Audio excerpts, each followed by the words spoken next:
Hello student, good morning.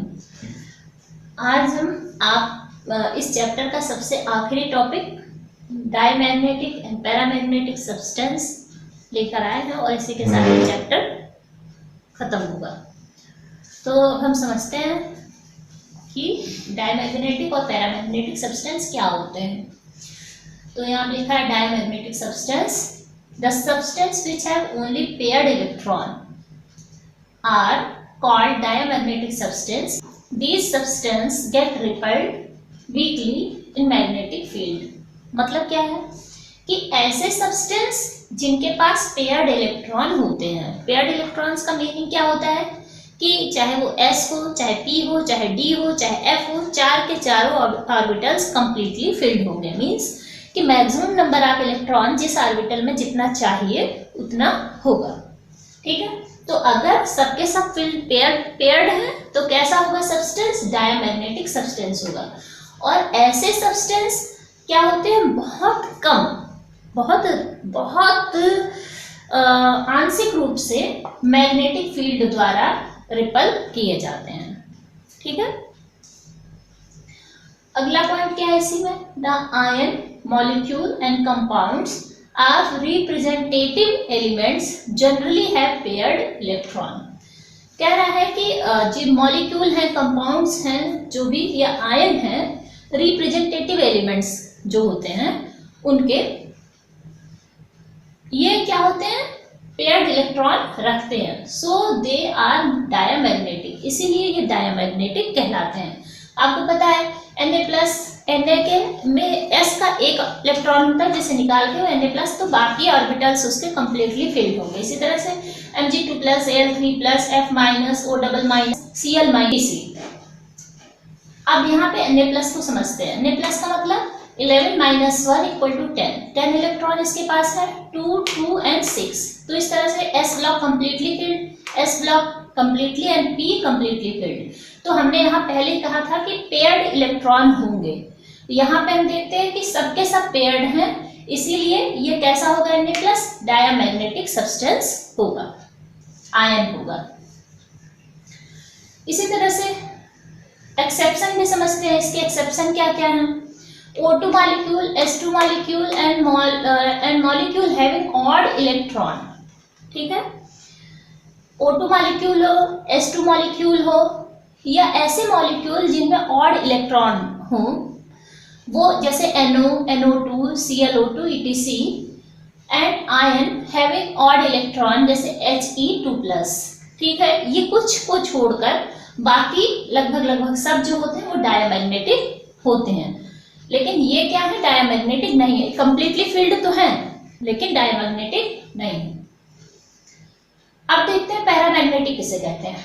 Paramagnetic substance, these substances have one or more than one unpaired electron. They are strongly attracted by magnetic field। ठीक है, ऐसे substance जिनमें एक या एक से अधिक अनपेयर्ड इलेक्ट्रॉन होते हैं वो क्या कहलाते हैं? पैरामैग्नेटिक सब्सटेंस कहलाते हैं। और ऐसे सब्सटेंस जो पैरामैग्नेटिक यानी अनपेयर्ड इलेक्ट्रॉन रखते हैं वो मैग्नेटिक फील्ड द्वारा बहुत तीव्रता के साथ अपनी तरफ अट्रैक्ट किए जाते हैं। Ion and compounds of transition element have generally unpaired electron. Ion हो या कंपाउंड हो, किसके? Transitional element. हमने इससे पहले बताया था कि ट्रांजिशन होता है और रिप्रेजेंटेटिव होता है। इस तरह से 4 पार्ट में हमने डिवाइड किया था on the basis of their electronic configuration. ठीक है, तो यहाँ पे ये कह रहा है ट्रांजिशनल एलिमेंट जो हैं ये जनरली कैसे होते हैं? पैरामैग्नेटिक सब्सटेंस होते हैं। क्यों? क्योंकि इनके अंदर अनपेयर्ड इलेक्ट्रॉन पाया जाता है। So they are paramagnetic. Example Mn2+, Fe2+, CO2+, Ni2+, Cu2+। तो इन सबको अगर हम Mn, Fe, CO, Ni, Cu इन सबको पीरियोडिक टेबल अगर हम देखते हैं तो हमने पहले ही बताया था कि जो ट्रांजिशन एलिमेंट्स हैं ये डी ब्लॉक एलिमेंट्स कहलाते हैं। तो जब हम डी ब्लॉक में जाएंगे तो ये सारे के सारे आपको वहां पे मिलेंगे। तो अब Mn को समझाने की कोशिश करते हैं।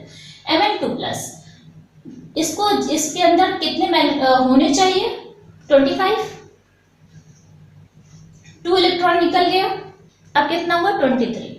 तो अब हमने उसको किया 2 2 6 2 6 5, टोटल कितने हुए 23।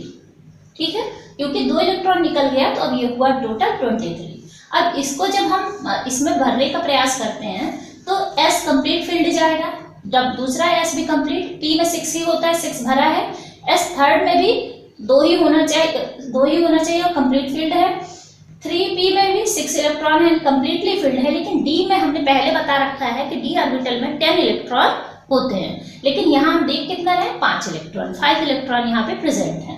अब D सब सेल को जब हम उनके ऑर्बिटल्स में डिवाइड करते हैं तो पहले ही बताया है, अबाउ का जो सिद्धांत है वो ये कहता है कि धीरे धीरे करके इलेक्ट्रॉन लो एनर्जी से हाई एनर्जी के ऑर्बिटल में प्रवेश करते हैं। ठीक है, तो इस तरह से जब हम डी ब्लॉक में एक एक करके, ये सारे के सारे ऑर्बिटल्स सेम एनर्जी के होते हैं और इनमें एक एक करके सारे ऑर्बिटल से पहले एक एक इलेक्ट्रॉन भरते हैं हुंड के रूल के हिसाब से, और उसके बाद बचे हुए इलेक्ट्रॉन से उनकी पेयरिंग शुरू करते हैं। तो यहाँ पे बचता ही नहीं क्योंकि 5 इलेक्ट्रॉन है डी में और 5 के पांचों ऑर्बिटल यहाँ पे एक एक इलेक्ट्रॉन पा चुके हैं। तो इस तरह से अगर हम अनपेयर्ड इलेक्ट्रॉन की काउंटिंग करते हैं तो सब में एक ही एक इलेक्ट्रॉन है। इस तरह से हमारे पास 5 अनपेयर्ड इलेक्ट्रॉन होते हैं, जिससे पता चलता है कि इसमें यहाँ लिखा 1 और मोर देन 1, एक या एक से अधिक अनपेयर्ड इलेक्ट्रॉन। हमारे पास कितने हैं 5 अनपेयर्ड इलेक्ट्रॉन है। इससे पता चलता है Mn2+ जो है वो क्या है, वो पैरामैग्नेटिक सब्सटेंस या आयन है। इसी तरह से निकिल की बात करते हैं, यहाँ पे हमने क्या लिखा है आयन दिखा है और निकिल एक एलिमेंट की बात कर रहे हैं। तो यहाँ पे निकिल आया, निकिल के को भी हम क्या कर रहे हैं, इसको कंप्लीटली इलेक्ट्रॉनिक कॉन्फ़िगरेशन करते हैं। और इलेक्ट्रॉनिक कॉन्फ़िगरेशन करने पर हम देखते हैं कि first S completely filled, second S completely filled, second P completely filled, third S completely filled, third P completely filled, 4s completely filled है, लेकिन डी यहाँ पे कंप्लीटली फिल्ड नहीं है। तो जो कंप्लीटली फिल्ड नहीं है हम उसको ऑर्बिटल में डिवाइड करके देखते हैं। अब हम ऑर्बिटल बना लिए, ऑर्बिटल में डी में 5 ऑर्बिटल्स होंगे, हर ऑर्बिटल से मैक्सिमम 2 इलेक्ट्रॉन। तो सबसे पहले हुंड के रूल के हिसाब से एक एक इलेक्ट्रॉन सब में जाएंगे। तो 1 1 1 1 1 5 इलेक्ट्रॉन्स पहले, जैसे इसमें पहले 5 इलेक्ट्रॉन भरे, उसी तरह से फिर बचे हुए 3 इलेक्ट्रॉन फर्स्ट में, सेकेंड में, थर्ड में। ठीक है, एक एक करके डाल दिए। तो यहाँ से 3 तो पेयर्ड हो चुके हैं, लेकिन 2 ऑर्बिटल्स अभी भी अनपेयर्ड इलेक्ट्रॉन को कैरी कर रहे हैं। इससे हमें पता चलता है कि निकिल के पास 2 अनपेयर्ड इलेक्ट्रॉन हैं, यानी निकिल जो है ये पैरामैग्नेटिक सब्सटेंस है। अब बात करते हैं कि मैग्नेटिक मोमेंटम कैसे निकालते हैं हम। चुंबकीय आघूर्ण मैग्नेटिक मोमेंट को म्यू से रिप्रेजेंट करते हैं। फार्मूला जो है n+2 bm। bm क्या है, बार मैग्नेट, ये इसका यूनिट है। ठीक है, मैग्नेटिक मोमेंट का यूनिट है bm। और यहाँ पे m क्या रिप्रेजेंट करता है, नंबर ऑफ अनपेयर्ड इलेक्ट्रॉन, मतलब किसी का जितने भी यहाँ दिए हुए एग्जाम्पल सबका हम इलेक्ट्रॉनिक कॉन्फ़िगरेशन करेंगे, अनपेयर्ड इलेक्ट्रॉन निकालेंगे और उसके आधार पे हम वो उसका मैग्नेटिक मोमेंट निकाल लेंगे। जैसे Ni, जैसे अभी हमने यहाँ देखा कि यहाँ पे 2 अनपेयर्ड इलेक्ट्रॉन है, तो इस फार्मूले में n की जगह पे 2, n की जगह पे 2 हमने ऐड कर दिया है। और उसके बाद क्या किया है कि 2 × 2 + 2 4 हो गया, 2 4 = √8, देन 2√2। इसको और ज़्यादा क्लियर करेंगे तो ये 2.8 समथिंग करके आंसर आपका आएगा। तो इस तरह से अनपेयर्ड इलेक्ट्रॉन की सहायता से मैग्नेटिक मोमेंट कितना है उसमें, ये भी हम निकाल सकते हैं।